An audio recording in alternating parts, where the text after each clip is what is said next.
नमस्कार दर्शकों, आपका चर्चित शो पूछता है सुल्तानपुर शुरू हो गया है।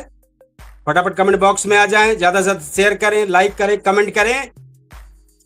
आज पूछता है सुल्तानपुर शुरू हुआ है। मैं आपका होस्ट कपिल देव शुक्ल अपने चर्चा की शुरुआत करता हूं। आज चर्चा है युवा राजनीति बदलाव की ताकत या सिर्फ भीड़। क्या युवा देश की राजनीति की दिशा बदलने की ताकत रखते हैं या फिर चुनावी मौसम में सिर्फ भीड़ और वोट बैंक बनकर रह जाते हैं? आज सवाल है, क्या युवाओं को निर्णय लेने का मौका मिल रहा है? क्या राजनीति में नई सोच की जरूरत है? और क्या युवा नेतृत्व के लिए तैयार है? आज आपकी आवाज इसी बहस का हिस्सा बनेगी, तो कमेंट में जरूर अपनी राय रखें, ज्यादा से ज्यादा शेयर करें, लाइक करें, कमेंट करें। बहुत ही बेहतरीन जबरदस्त चर्चा शुरू हो गई है, तो ज्यादा से ज्यादा शुरुआत कर दें कि क्या युवा व्यवस्था बदलेगा या व्यवस्था युवाओं को इस्तेमाल करती रहेगी। इसी पर चर्चा की शुरुआत है। जो तूफानों से टकराने का हौसला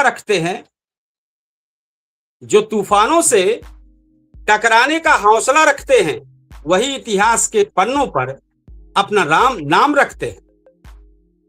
तो हमारे दर्शक, हमारे जो फेसबुक पेज के फॉलोअर हैं, हमारे जो मेहमान हैं, फटाफट जुड़ना शुरुआत कर दें। चर्चा बहुत ही बेहतरीन शुरू हो गई है, तो ज्यादा से ज्यादा जुड़ना शुरुआत कर दें। आज का विषय केवल राजनीति का नहीं बल्कि देश के भविष्य का विषय है, क्योंकि जब बात युवाओं की होती है तो बात आने वाले जो युवाओं की होती है, आने वाला भारत उसी का होता है। तो हमारे दर्शक, हम बताना चाहेंगे, हर चुनाव में सबसे ज्यादा चर्चा युवाओं की होती है। हर राजनीतिक दल युवाओं को अपनी ताकत बताता है। मंचों पर युवाओं के लिए बड़े बड़े वादे किए जाते हैं, रोजगार की बातें होती है, शिक्षा की बात होती है, स्टार्टअप की बात होती है, डिजिटल इंडिया की बात होती है। लेकिन सवाल यह है कि क्या राजनीति में युवाओं की भूमिका सिर्फ नारे लगाने, झंडा उठाने और भीड़ बढ़ाने तक ही सीमित है, या फिर युवा वास्तव में इस देश की राजनीति की दिशा दशा बदलने की क्षमता रखता है? आज का युवा पहले जैसा नहीं है। उसके हाथ में स्मार्टफोन है, उसके हाथ में जानकारी है, ये सवाल पूछता है। वो अपने अधिकारों के प्रति जागरूक है। वो जाति और धर्म की राजनीति से आगे बढ़कर विकास, रोजगार, शिक्षा, अवसरों की बात करता है। लेकिन दूसरी तरफ एक सच्चाई यह भी है कि राजनीतिक मंचों पर युवाओं की भीड़ तो सबसे ज्यादा दिखाई दे रही है, मगर निर्णय लेने वाली बैठकों में उसकी संख्या बहुत कम नजर आती है। युवा पोस्टर तो जरूर लगाते हैं, रैलियां सफल बनाते हैं, सोशल मीडिया पर प्रचार करते हैं, लेकिन टिकट बांटने से लेकर नीतियां तय करने तक का अधिकार अक्सर कुछ चुनिंदा लोगों के पास रहता है। यही वजह है कि आज का युवा पूछ रहा है कि क्या हम केवल वोट बैंक हैं, क्या हम सिर्फ भीड़ हैं, या हम लोकतंत्र की सबसे बड़ी ताकत हैं। इतिहास गवाह है, जब जब युवाओं ने नेतृत्व संभाला है तब तक समाज में बड़े परिवर्तन हुए हैं। स्वतंत्रता आंदोलन हो, भ्रष्टाचार के खिलाफ आंदोलन हो, शिक्षा और सामाजिक बदलाव की लड़ाई हो, हर दौर में युवाओं ने अग्रिम पंक्ति में खड़े होकर इतिहास लिखा है। लेकिन आज का दौर अलग है। आज सोशल मीडिया की राजनीति है, रील्स की राजनीति है, ट्रेंड और हैशटैग की राजनीति है। ऐसे में समझना और भी जरूरी है कि क्या युवा राजनीतिक रूप से जागरूक हो रहे हैं या केवल राजनीतिक कंटेंट का हिस्सा बन रहे हैं। एक शेर से हम अपनी खबर की शुरुआत आगे बढ़ाएंगे और हमारे मेहमान के तौर पर शामिल हुए हैं, हम उनका जरूर चाहेंगे अभी परिचय। तो जरा हम शेर है कि वो कल का इंतजार नहीं करते जो इतिहास बनाते हैं। वो कल का इंतजार नहीं करते जो इतिहास बनाते हैं। जवा हौसले ही मुल्क की तकदीर सजाते हैं। मेहमान के तौर पर हमारे अंतिमा तिवारी जी हैं। पूरा परिचय वो खुद ही देंगी, किस पार्टी से हैं, क्या है। एक बार जरूर हमारे अंतिमा तिवारी नहीं है, कविता तिवारी, कविता तिवारी। ठीक है, कविता तिवारी जी अपना खुद परिचय देंगी, किस पार्टी से हैं। हमारे दर्शक उनको जरूर देखना चाहेंगे, उनको सुनना चाहेंगे। जी, आपका हमारे चैनल में हमारे दर्शकों की तरफ से आपका स्वागत है। भारत माता की जय। जय हिंद दोस्तों, मैं कविता तिवारी राष्ट्रीय अधिकार मोर्चा पार्टी से राष्ट्रीय कोर कमेटी सदस्य हूं। आप लोगों के बीच केडी डिजिटल न्यूज पर मैं आई हूं आज लाइव सर के चैनल पर। और जो आज का विषय है, युवाओं पर राजनीति का जो ये बोझ लादा जा रहा है, युवाओं को कोई भागीदारी नहीं दी जा रही है, आज इसी विषय पर हम चर्चा करेंगे सर के साथ। आगे आपको सर बताएंगे। हमारे पास हमारे जो सवाल थे वो आपसे ही सवाल थे, ये सब अभी हम सवाल किए थे। एक बार फिर हम जरूर बताना चाहेंगे, जो सवाल है कि युवा वास्तव में देश की राजनीति की दिशा बदलने की क्षमता रखता है, लेकिन आज युवा पहले जैसा नहीं है। उसके हाथ में स्मार्टफोन तो है, उसके पास जानकारी है, सवाल पूछता है, अपने अधिकारों के प्रति जागरूक है, जाति और धर्म की राजनीति से आगे बढ़कर विकास, रोजगार, शिक्षा, अवसरों की बात करता है। लेकिन दूसरी तरफ सच्चाई ये भी है कि राजनीतिक मंचों पर युवाओं की भीड़ तो दिखाई देती है, आप भी मानते हैं, मगर जब निर्णय की बारी आती है, किसी बैठक में निर्णय लेने की बारी आती है, तो उसमें उनकी संख्या पूरी तरीके से किनारे करके ही किसी चीज का निर्णय लिया जाता है। आखिर क्यों? क्या युवा पोस्टर ही लगाएगा? क्या युवा रैलियां ही सफल बनाएगा? क्या सोशल मीडिया पर ही सिर्फ युवा प्रचार करेगा? समझ लीजिए आप ही के ऊपर हम कह रहे हैं। और टिकट बांटने से लेकर नीतियां तय करने का अधिकार अक्सर बस चुनिंदा लोग ही करेंगे। क्या कहना चाहेंगे आप? जी बिल्कुल, आपका प्रश्न बहुत ही सटीक प्रश्न है और आज की राजनीति में ये बहुत महत्वपूर्ण भी है। जिस तरह से आज डिजिटल इंडिया हो गया है और आज हर युवा के हाथ में फोन है, और मैं तो ये कहना चाहती हूँ कि बिना युवाओं के राजनीति संभव नहीं है। युवा हमारे देश का वो स्तंभ है जिस पर राजनीति ही नहीं, देश का विकास निर्भर करता है पूरा। अगर युवाओं के अंदर जोश ना हो तो देश प्रगति ही नहीं कर सकता है। और राजनीतिक पार्टियों को युवाओं की शक्तियों को पहचानने की आवश्यकता है। जिस तरह से आपने ये सवाल किया कि राजनीति में सिर्फ युवाओं को भीड़ के तौर पर देखा जाता है, प्रचारक के तौर पर देखा जाता है, व्यवस्थापक के तौर पर देखा जाता है, मैं ये कहना चाहती हूँ कि अगर सही में जो पार्टियां राजनीति कर रही हैं वो युवाओं को समान भागीदारी, चाहे टिकट का बंटवारा है या निर्णय लेने पार्टी का कोई निर्णय है, जब तक अपनी पार्टी में अहम भूमिका युवाओं को नहीं देगी, वो आज की चहेती पार्टी नहीं बन सकती है। क्योंकि युवा वो शक्ति है जो सत्ता परिवर्तन करने की ताकत रखता है। युवा ही है जो हमें हर्ष से लेके अर्थ तक पहुंचाते हैं। जोश, उल्लास, हर काम में अगर युवा का हम उपयोग कर रहे हैं तो टिकट बंटवारे में या पार्टी की अहम नीतियों में युवाओं की भागीदारी क्यों नहीं होनी चाहिए? बिल्कुल होनी चाहिए।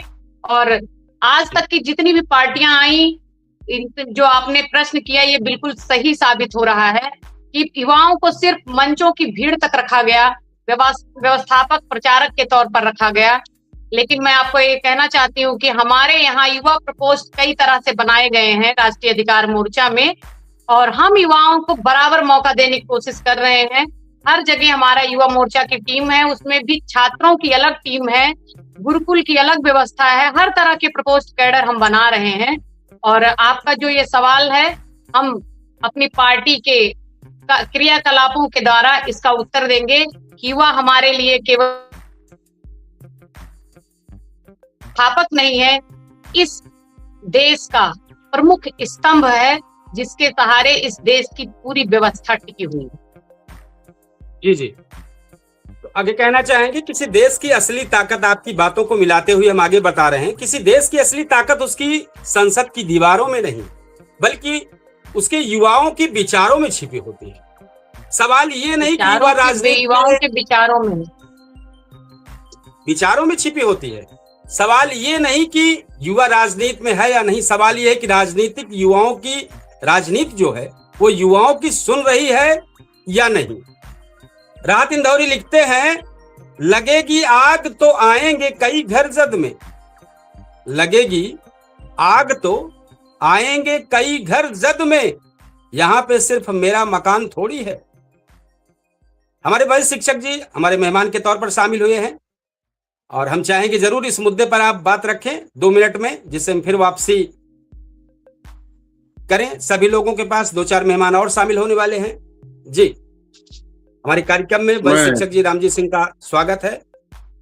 मैं प्रणाम करता हूँ एडी न्यूज डिजिटल और जितने भी हमारे शुभचिंतक, हमारे देशवासी, हम लोगों की बात को पसंद करने वाले लोग, सुनने वाले लोग, सबका हार्दिक स्वागत है, आभार है।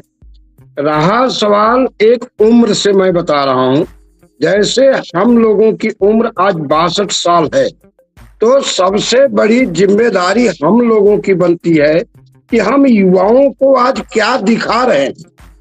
हमारे माँ बाप ने जब 62-60 के ऊपर रिटायर हुए तो उन्होंने कहीं न कहीं ईमानदारी का पाठ पढ़ाया था, धार्मिक स्थलों पर आस्था का पाठ पढ़ाया था, चोरी को पाप बताया था, झूठ को पाप बताया था हमारे बाप दादा ने, हमारे बुजुर्गों ने।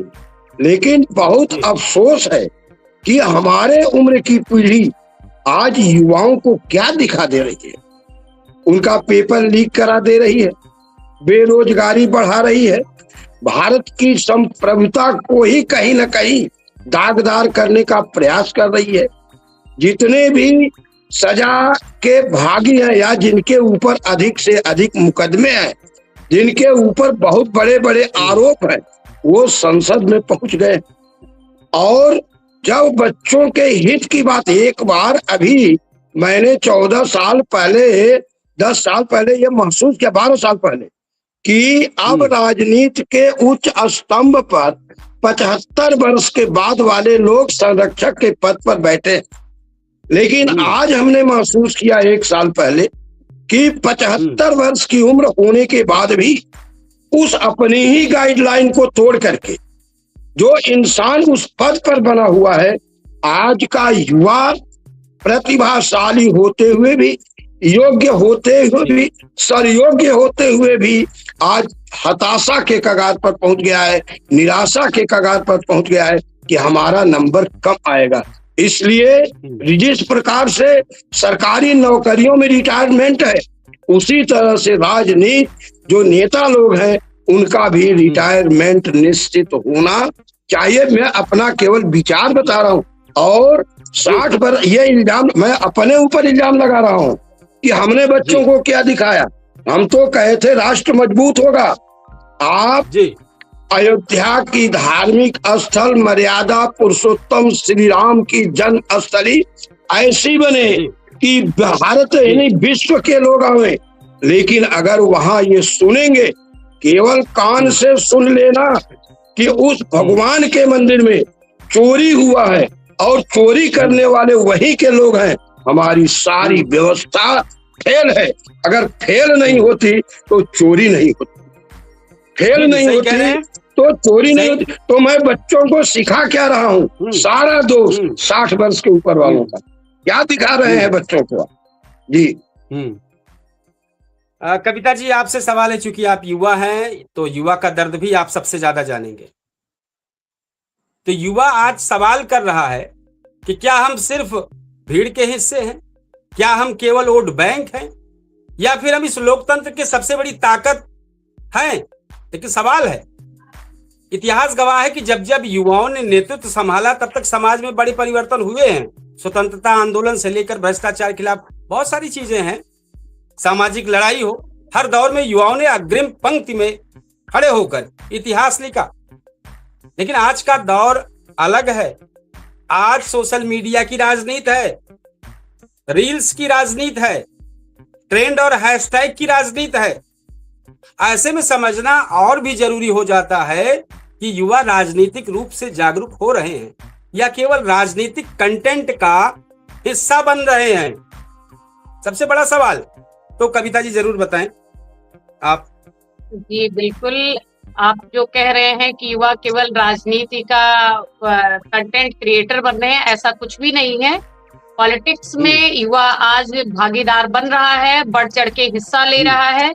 लेकिन जो आपने कहा कि भीड़ का हिस्सा बनकर रह जा रहा है युवा, तो अभी तक जो वर्तमान राजनीति है, ये बात आपकी 100% सही है, क्योंकि राजनीतिक पार्टियों ने, अभी तक जितनी भी राजनीतिक पार्टियों ने सिर्फ युवाओं का इस्तेमाल किया है।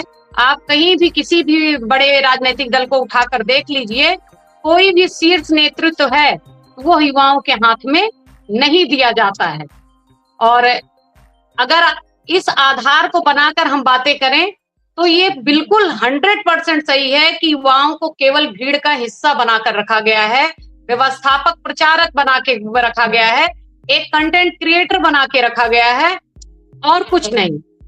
लेकिन अगर अब असली राजनीति करनी है, आपको सत्ता में आना है, तो युवाओं को भागीदारी देनी पड़ेगी, नेतृत्व पकड़ाना पड़ेगा, तभी आपके राजनीतिक दल का उद्धार होने वाला। क्योंकि युवा अब जागरूक हो चुका है, इंडिया डिजिटल हो चुका है, हर हाथ में स्मार्टफोन है, और हर युवा हर राजनीतिक भाषा को बखूबी समझने लगा है।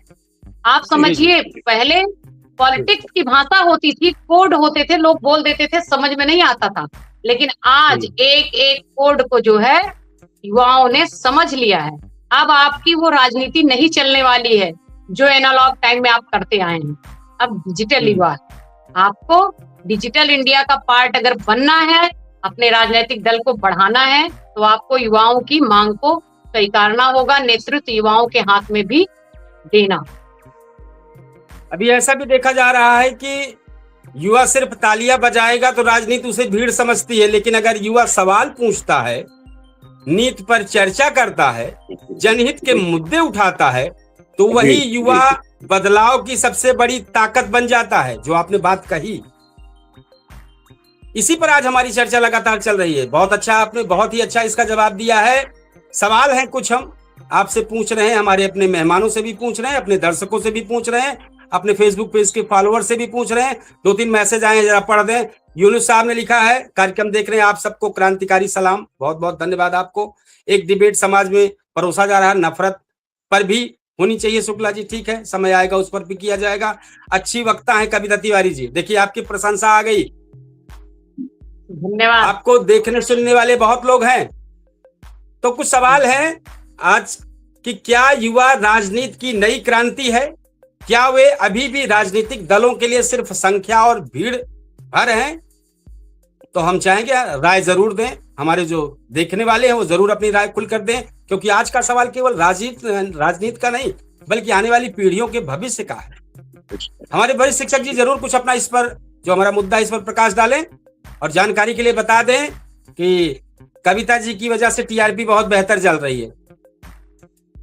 चैनल की तरफ से आभार है जी हमारे वरिष्ठ शिक्षक जी। अगर आप इसको प्रमाणित कर रहे हैं, अगर आप इस चीज को प्रमाणित कर रहे हैं, तो मेरे से खुशहाल आज हिंदुस्तान में 2 ही 4 लोग ज्यादा होंगे, क्योंकि मैंने जिस बालिका को बचपन से कक्षा 1 से लेकर के और इंटरमीडिएट की शिक्षा दिया है, उस बालिका के आ जाने से लोगों पर उसकी भाषा, उसकी बोली, उसके कार्य और व्यवहार जब आप देखेंगे तो आपको समझ में आएगा कि आज जिस चीज पर आप चर्चा कर रहे हो, चर्चा बहुत मामूली नहीं है, वो भारत की स्तंभ है और उस पर ध्यान देना है।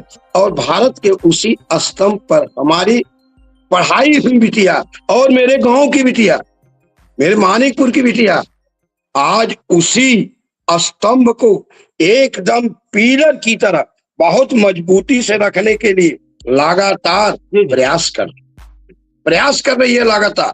और बड़ी खुशी होती है, बहुत खुशी होती है।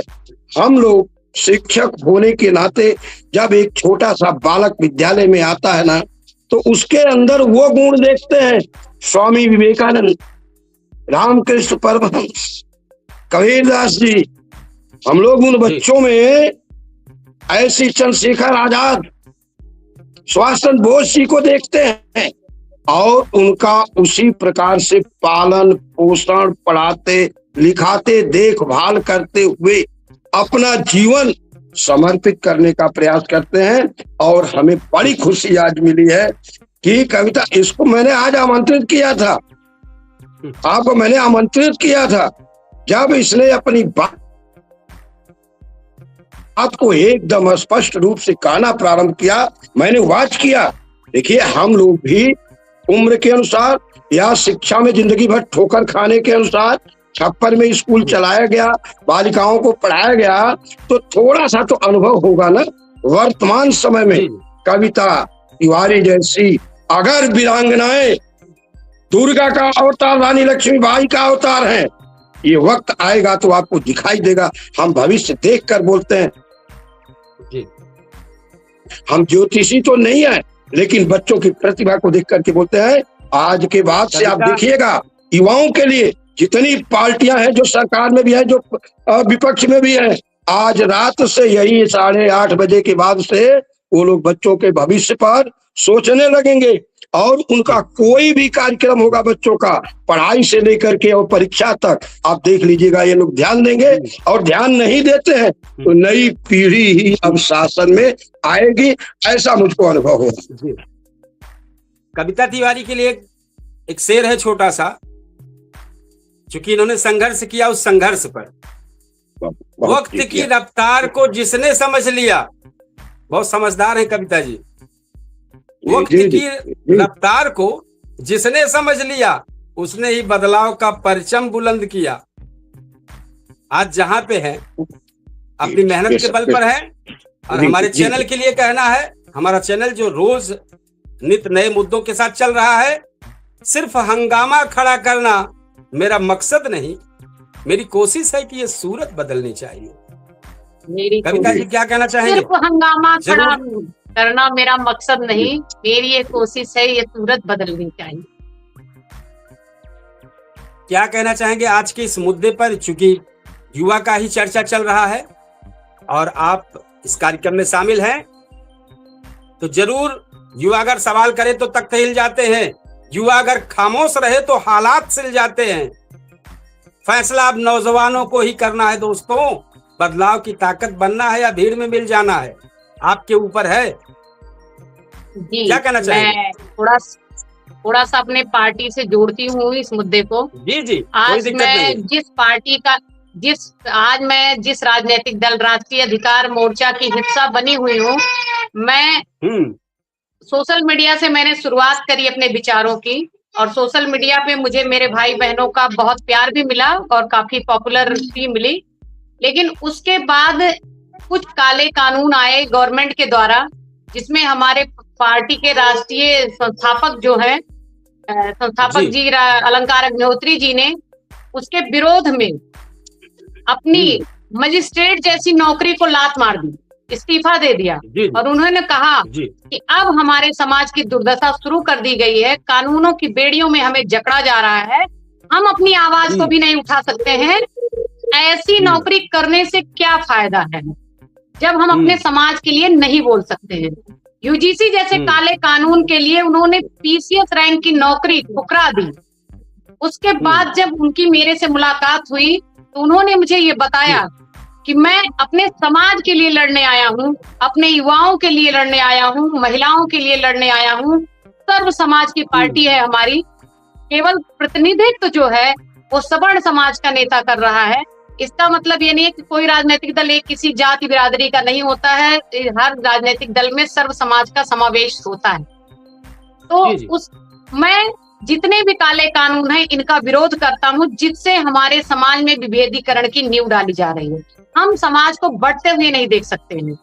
और जैसा कि आप मुझे जानते हैं, मैं तमाम सामाजिक संगठनों में भी हूँ और कार्य करती आई हूँ। 3 साल हो गए मुझे समाज सेवा करते हुए। तो मुझे उनका ये विचार अच्छा लगा कि अगर किसी ने मेरे लिए, मेरे समाज के लिए इतना बड़ा त्याग किया, बलिदान किया, अपनी नौकरी त्याग दी, तो हमें उनका साथ देना चाहिए, हर हाल में देना चाहिए। राष्ट्रीय अधिकार मोर्चा इसीलिए मैंने ज्वाइन किया। और अपने सुनने वाले दर्शकों के, आपसे सुनने वाले दर्शकों से इतना निवेदन जरूर करूंगी कि आप लोग भी राष्ट्रीय अधिकार मोर्चा का हिस्सा बनिए। आज तक आप लोगों की जो अन्य सरकारों से दरकार थी उसको हम पूरी करने की पूरी कोशिश करेंगे। बहुत बड़ी जुमलेबाजी तो हमें नहीं आती है, लेकिन ठोस बातें जरूर कहते हैं। शिक्षा, रोजगार आदि विषय जो आज एक मजाक बन के रह गया है, स्वास्थ्य, चिकित्सा पे आ जाइए। केवल एक चिकित्सा व्यवस्था हमारी ऐसी हो गई है कि केवल सरकारी अस्पताल 200 बेड के हैं, 500 बेड के हैं, लेकिन ट्रीटमेंट कितना मिल रहा है वो जनता जानती है।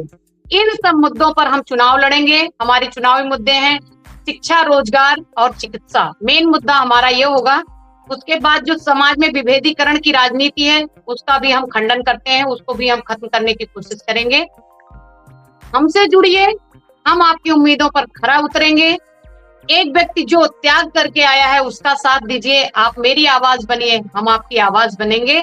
हर युवा का स्वागत है, हर वर्ग का स्वागत करती है राष्ट्रीय अधिकार मोर्चा। जी बहुत अच्छा। ऐसे में सवाल उठ रहा है, जो युवाओं पर चर्चा हमारी लगातार चल रही है कि क्या युवा केवल राजनीतिक नारों तक सीमित है या वास्तव में नीतियां बनाने और व्यवस्था बनाने की क्षमता भी रखता है। जो बहस के प्रमुख हमारे प्रश्न हैं, अब जैसे पक्ष में बात करें अगर हम, तो क्या युवाओं की ऊर्जा समाज और राजनीति में सकारात्मक बदलाव ला सकती है? क्या नई सोच और तकनीकी कारण युवा पुरानी रणनीति को जो पुरानी रणनीति और राजनीति को बदल सकता है? क्या लोकतंत्र को मजबूत बनाने में युवाओं की भूमिका सबसे महत्वपूर्ण है? और साथ में सवाल है, क्या युवाओं की राजनीति में आने से भ्रष्टाचार और परिवारवाद पर रोक लग सकता है? ये सवाल है, लेकिन इन सवालों का जवाब हम थोड़ा सा मात्र 1-2 मिनट के लिए हमारे वरिष्ठ शिक्षक जी से चाहेंगे, और इसके बाद आप कविता जी तैयार रहिएगा इन सवालों पर, और फिर विपक्ष में क्या है उसको भी हम बताएंगे। जी वरिष्ठ शिक्षक जी। देखिए, मैं किसी भी राजनीतिक पार्टी का एक पैसे का न सदस्य हूँ किसी भी, और न आजीवन रहूंगा, ये मैंने व्रत लिया है। लेकिन अभी कविता ने एक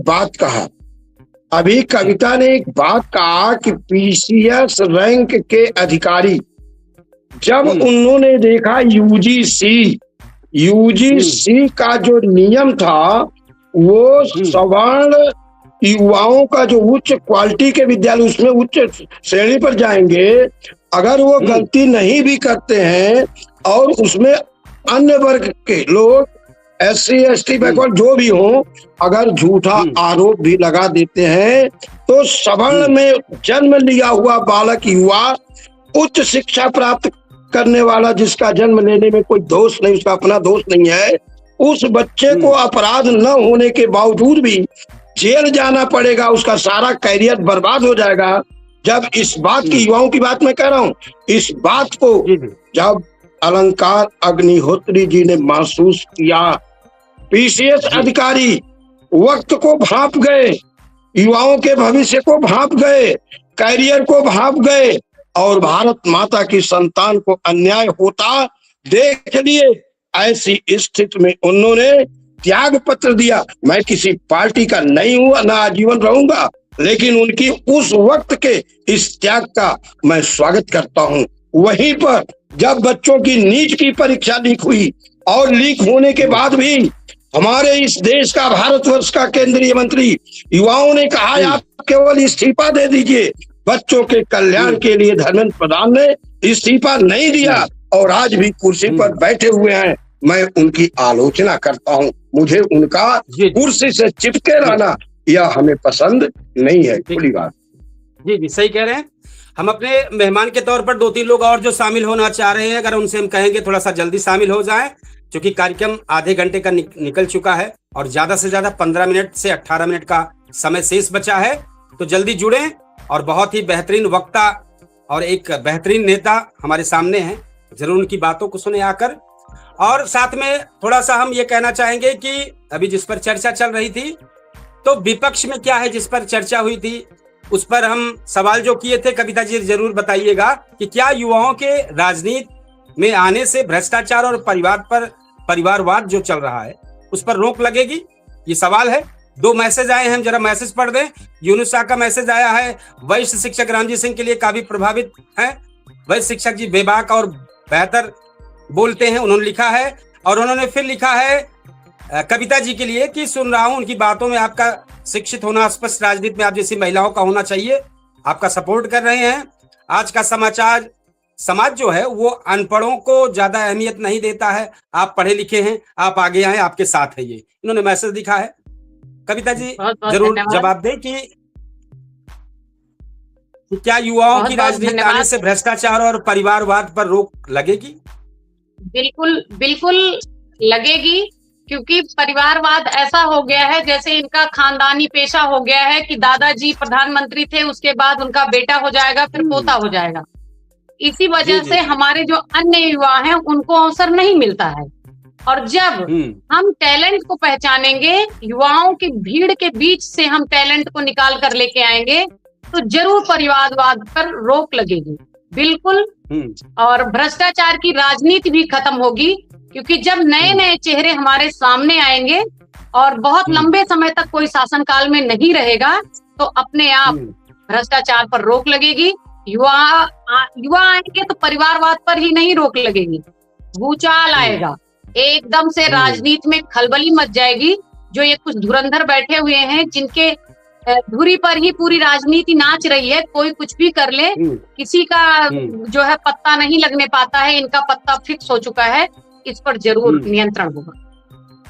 एक सवाल और भी करें, चूंकि आप ही से सवाल है कि युवाओं को लेकर भीड़ और प्रचार के लिए इस्तेमाल किया जाता है, क्या आप सच मानते हैं इसको?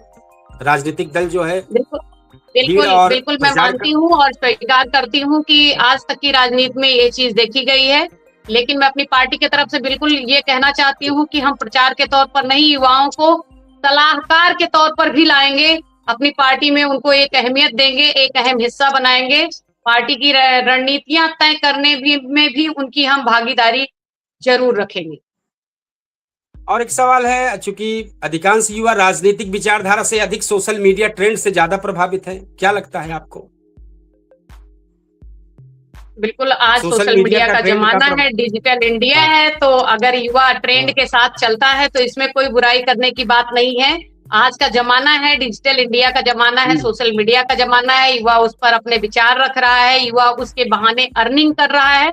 ये बहुत फक्र की बात है, खुशी की बात है। मैं तो स्वागत करती हूँ कि आप सोशल मीडिया पर आकर अपनी बातों को मजबूती से रख रहे हैं, आपकी बात सत्ता के गलियारे तक पहुंच रही है।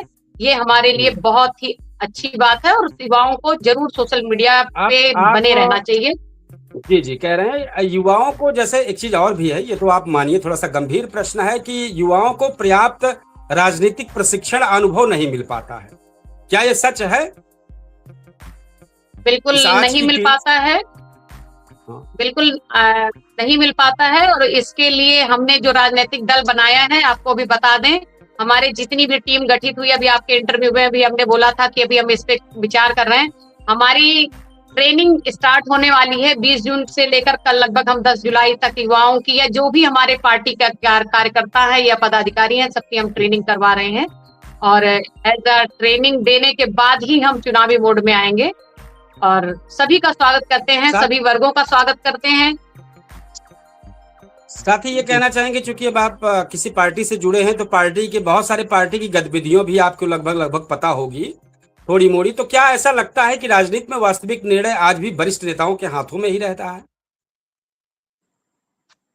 ये हमारे जो हिंदुस्तान की परंपरा है, ये उसी का पालन करते राजनीतिक दल भी नजर आते हैं। जैसे हम परिवार में, किसी भी परिवार में हम रहते हैं तो परिवार का मुखिया जो होता है वो हमारे यहाँ बड़ों को ही बनाया जाता है। जबकि कभी कभी आप किसी परिवार में देखते होंगे कि निर्णय लेने की क्षमता युवाओं में ज्यादा होती है उस परिवार के मुखिया के तौर पे, जितना मुखिया के पास इतना निर्णय लेने की क्षमता नहीं होती है।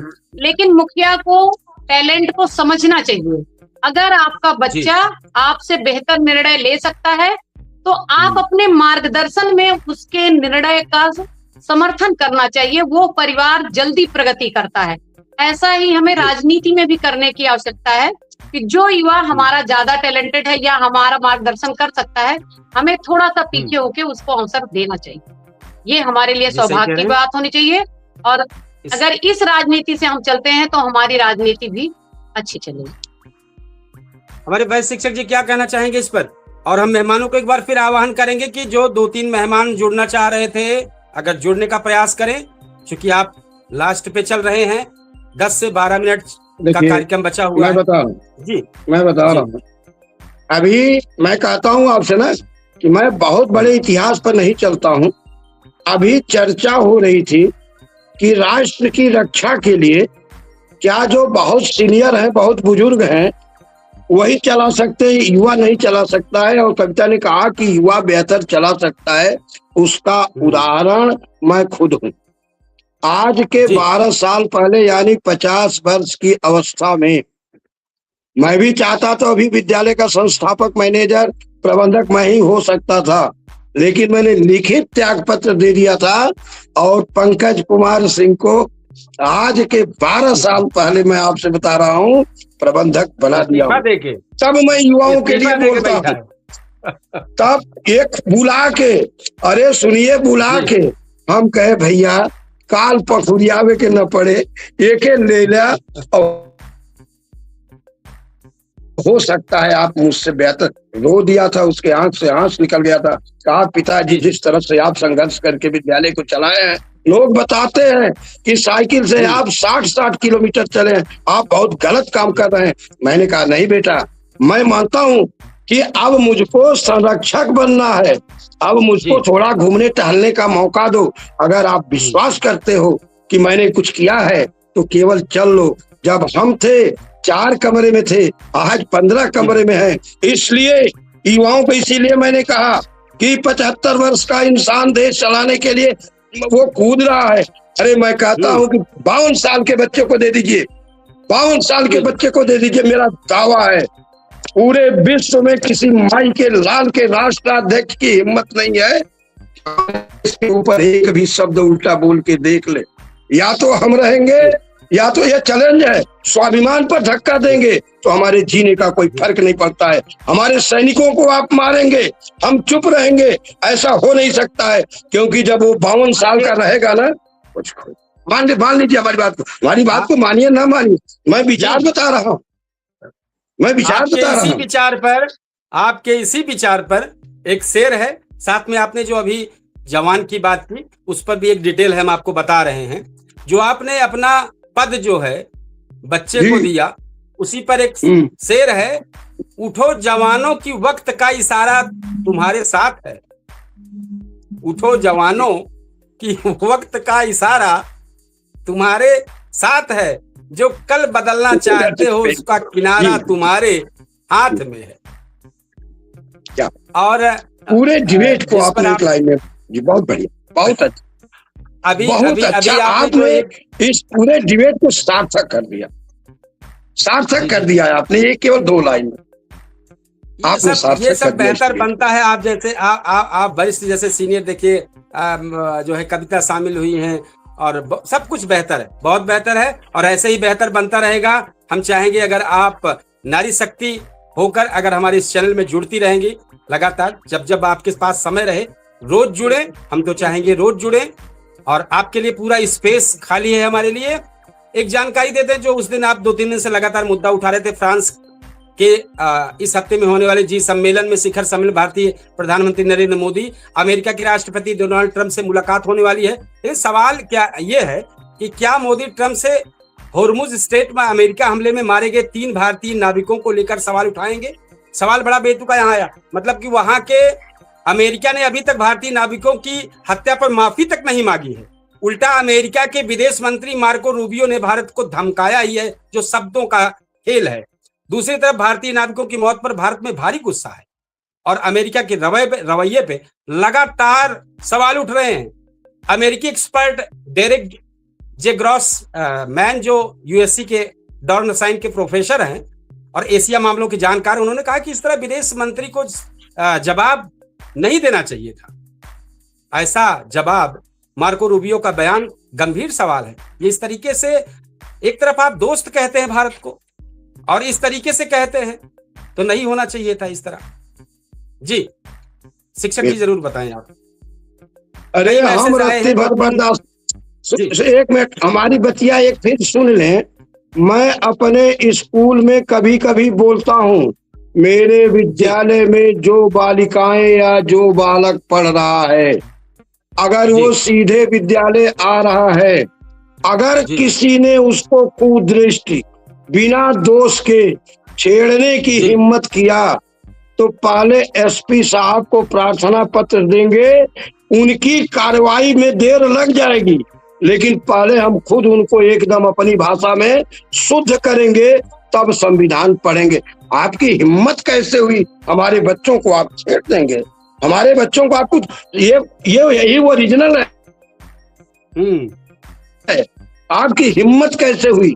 यानी जब मेरी कोई कमी है तभी हमारे बच्चों को आप छेड़ेंगे और मैं आपसे दोस्ती करूंगा? इलाम जी से नहीं होगा। तो जब विद्यालय में नहीं होगा, मैं विद्यालय में हूं तो ये नहीं होगा। अगर मैं देश में रहता तो ये नहीं होने देता, नहीं होने देता, नहीं होने देता। मैं सख्त विरोधी हूँ। हम जाए उनसे न्योता करें, उन्हीं की पैसा का बड़ा जरूरत पर, पैसा ना दिया तो हमको खाए के ना मिली। हम सब साइकिल चला के जी लेंगे, लेकिन स्वाभिमान के साथ किसी भी प्रकार का ये कोई समझौता हमारे जैसा इंसान ना कभी किया है और न करना पसंद करता। ये कभी नहीं हो पाएगा। सही कह रहे हैं। तो जो ये कार्यक्रम हमारा लगातार अनवरत चल रहा है, हम अपने दर्शकों से, अपने फेसबुक पेज से फॉलोअर जितने भी हैं, हम सबसे रिक्वेस्ट करेंगे, मात्र 5 मिनट 7 मिनट का कार्यक्रम और बचा है, जल्दी जल्दी कमेंट करें। कई लोग कमेंट कर रहे हैं और लेकिन हम फिर कविता जी के पर जाएंगे कि जरूर आप अपनी कुछ राय आज इस युवा वर्ग की तरफ से क्या कहना चाहेंगे। हमारा जो युवा राजनीति पर बदलाव को लेकर चर्चा चल रही है, तो कुछ जरूर आप बताएं। सवाल बहुत सारे हैं, आपको क्या लगता है?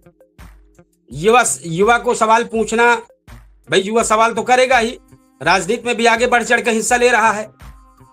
बस थोड़ा सा अगर युवा को जब ये टिकट के बंटवारे में भी उसको थोड़ा सा उतनी ही अहमियत शुरुआत हो जाए तो बहुत बेहतर हो जाए। इस पे आप चूंकि युवा हैं और जुड़े हैं, आप क्या इस पे प्रकाश डालेंगे? जरूर आप बताएं। बिल्कुल, युवाओं की भागीदारी महत्वपूर्ण होनी चाहिए, चाहे वो राजनीति है, चाहे वो देश है, चाहे वो घर है। जी। कहीं भी आपको एक संगोष्ठी रखनी चाहिए। हमारे जितने भी शीर्ष नेतृत्वकर्ता होते हैं, उनको युवाओं के शीर्ष नेतृत्वकर्ता को बैठा करके ही रणनीति तय करनी चाहिए। मैं तो इस विचारधारा का समर्थन करती हूँ और आज के युवाओं से सिर्फ इतना कहना चाहती हूँ कि आपको सिर्फ प्रचार के लिए ही यूज किया जा रहा है राजनीति में, क्योंकि अगर ये आपके असली हितैषी होते तो ये आपको शिक्षा में अवसर देते। आपके पेपर की जैसे ही अपने चुनाव की पूरी अच्छे से निगरानी करवा के अपना चुनाव करवाते हैं, वहाँ वैसे आपका पेपर भी अच्छी सुरक्षा व्यवस्था के साथ करवाते। बहुत अच्छा। आपको ये राशन फ्री दे देंगे, बिजली फ्री दे देंगे, मुफ्तखोरी की आदत डाल देंगे, लेकिन आपको शिक्षा कभी ये फ्री नहीं देंगे, आपको मुफ्त में शिक्षा नहीं देंगे, क्योंकि जिस दिन आप अच्छे से शिक्षित हो जाएंगे, इनसे सवाल करेंगे। और ये नहीं चाहते हैं, किसी भी हाल में नहीं चाहते हैं कि आप इनसे सवाल करें। बिल्कुल नहीं आपको बोलने देंगे, और आप बोल ना पाओ इसके लिए 2-4 कानून और बनाकर रखेंगे, ताकि अगर कोई आवाज उठाता है तो उसको ये आसानी से दबा सके कानून के, संविधान के तहत। तो ये आपको दबाने की पूरी पुरजोर कोशिश की जा रही है। आपको किसी भी वर्ग का युवा है, मैं ये नहीं कह रही हूँ केवल सवर्ण समाज का युवा है, हर वर्ग का युवा इनसे परेशान है। हर वर्ग के युवाओं के साथ ये नाइंसाफी कर रहे हैं, और ये अगर ये इतने ही आपके प्रति उदार हैं तो आपको शिक्षा में क्यों नहीं ये मुफ्त में करते हैं? क्यों आपको लाखों करोड़ों रुपए खर्च करके कोचिंग करनी पड़ रही है? क्यों ये अपने बच्चों को सरकारी विद्यालय में नहीं पढ़ा रहे हैं? आपको मजबूर कर रहे हैं कोचिंग सेंटर में। चिकित्सा में आप यही हाल कर रखा है इन्होंने। तो मैं सिर्फ ये कहूंगी कि युवाओं को सबसे ज्यादा शिक्षा की जरूरत है। युवाओं में वो जोश है, वो हिम्मत है, वो अपना हर कार्य कर सकते हैं। सिर्फ उनको अगर आप अच्छे से शिक्षित बना दो, तो वो हर क्षेत्र में आपको आगे करेंगे और खुद भी आगे जाएंगे। तो युवाओं की रीढ़ तोड़ने का काम कर रही है सरकारें, और मैं कुछ नहीं कहूंगी। और मैं राष्ट्रीय अधिकार मोर्चा की तरफ से सभी युवाओं का स्वागत करती हूँ और सबको अपने साथ जोड़कर लेकर चलना चाहती हूँ और इनके सपनों को उज्जवल बनाना चाहती हूँ। जी बहुत अच्छा, बहुत अच्छा है। हम अपनी खबर का इसका कंक्लूजन करने जा रहे हैं, जो हमारा निचोड़ निकलने वाला है हम अपनी तरफ से रखेंगे। हम चाहेंगे कविता जी जरूर आप भी कुछ लास्ट में निचोड़ बताइएगा इसका, हमारे वरिष्ठ शिक्षक जी बताएंगे। आज चूंकि हमारे कार्यक्रम में मैं लास्ट में 2 मिनट के लिए इतिहास के पन्ने में समय लेता हूं, आज के इतिहास के पन्ने में क्या क्या दर्ज है, 2-4 हैं, मैं उनका नाम लेता हूं जरूर, चूंकि रोज करता हूं। तो आज इतिहास के पन्ने में 1963 में सोवियत अंतरिक्ष यात्री वैलेंटीना तेरेस्कोवा अंतरिक्ष में जाने वाली पहले महिला बनी है। और आज के दिन 1976 में दक्षिण अफ्रीका में रंग भेद के खिलाफ छात्रों ने बड़े आंदोलन किए। आज का दिन 1967 में प्रसिद्ध संगीतकार महोत्सव मॉन्टेरी पॉप फेस्टिवल का शुभारंभ हुआ। और इसके बाद आज 1723 को आधुनिक अर्थशास्त्र के जनक माने जाने वाले एडम स्मिथ का जन्म हुआ है। 1950 में भारतीय अभिनेता और राजनेता मिथुन चक्रवर्ती का आज जन्मदिन है। और पुण्यतिथि है 1977 में रॉकेट विज्ञान के क्षेत्र में महत्वपूर्ण योगदान करने वाले वैज्ञानिक वर्न वान ब्राउन का निधन हुआ है। तो ये इतिहास के पन्ने में रहा। हम अपने इस खबर का कंक्लूजन करते हैं और चाहेंगे कि सबसे लास्ट में आप लोग जरूर 1-2 मिनट में इस जो कार्यक्रम हमारा चल रहा था इसका सार जरूर रखें। अपनी बात रखेंगे तो युवा लोग आपको देख के इंस्पिरेशन में आएंगे। हम अपनी बात रखते हैं, निष्कर्ष देते हैं कि युवा केवल किसी रैली का भीड़ का हिस्सा नहीं है, युवा किसी पार्टी का झंडा भर नहीं है, युवा इस देश की सबसे बड़ी लोकतांत्रिक शक्ति है। अगर युवा सिर्फ तालियां बजाने तक सीमित रहेगा तो इसका इस्तेमाल होता रहेगा, लेकिन जिस दिन युवा सवाल पूछना शुरू कर देगा, भाई सवाल करेगा जाहिर सी बात है, और नीतियों पर चर्चा करेगा, अपने अधिकार और कर्तव्य दोनों को समझेगा, उसी दिन राजनीति की दिशा भी बदलेगी और देश की दशा भी बदलेगी। याद रखिए, इतिहास गवाह है, हर बड़े परिवर्तन के पीछे युवाओं की सोच, संघर्ष और संकल्प रहा है। इसलिए युवाओं को यह तय करना होगा कि उन्हें किसी नेता की भीड़ बनना है या कल का नेतृत्व करना है। आज का सबसे बड़ा सवाल यही है, क्या युवा राजनीति को बदलने आया है या राजनीति युवाओं को अपने हिसाब से चला रही है? क्योंकि लोकतंत्र में सबसे बड़ी मजबूत आवाज किसी सत्ता की नहीं बल्कि जागरूक युवा की होती है। और अंत में हम कहेंगे, जब युवा जागता है तो व्यवस्था बदलती है, और जब युवा सोचता है तो समाज बदलता है, और जब युवा नेतृत्व करता है तो इतिहास बदलता है। अब फैसला आपके हाथ में है, युवा राजनीति की ताकत है या सिर्फ भीड़ का हिस्सा? अपनी राय कमेंट बॉक्स में जरूर दीजिए, क्योंकि पूछता है सुल्तानपुर लगातार जवाब मांग रहा है और लगातार अपने इस मुद्दे पर शो कर रहा है। हम चाहेंगे हमारे वरिष्ठ शिक्षक जी 1-2 मिनट में अपनी बात रखें और इसके बाद अंतिम में जरूर आप कविता जी जरूर बात रखिएगा। उम्र के जिस पड़ाव पर मैं पहुंच गया हूं, अब मेरी अपनी नैतिक जिम्मेदारी खुद बनती है कि युवाओं के हित के लिए, युवाओं को समाज में स्थापित करने के लिए, युवाओं के अधिकार के लिए और उनको उच्च पदों पर बैठने के लिए जो भी रास्ते हमें दिखाई देते हैं, उन सभी रास्तों पर हमें चर्चा करके उन रास्तों को खुला रखना चाहिए, ताकि अब जो युवा वर्ग है, हमारी पीढ़ी जिस पीढ़ी में हम पहुंच गए हैं, हमने अधिक से अधिक, केवल निगेटिव नहीं बता रहे हैं कि हमने चोरी दिखाया, हमने छिनैती दिखाया, एकाएक बहुत बड़े पद पर दिखाया, देश में दुर्दशा हो रही है, कम मेहनत से अधिक धन इकट्ठा करने का ढंग दिखाया।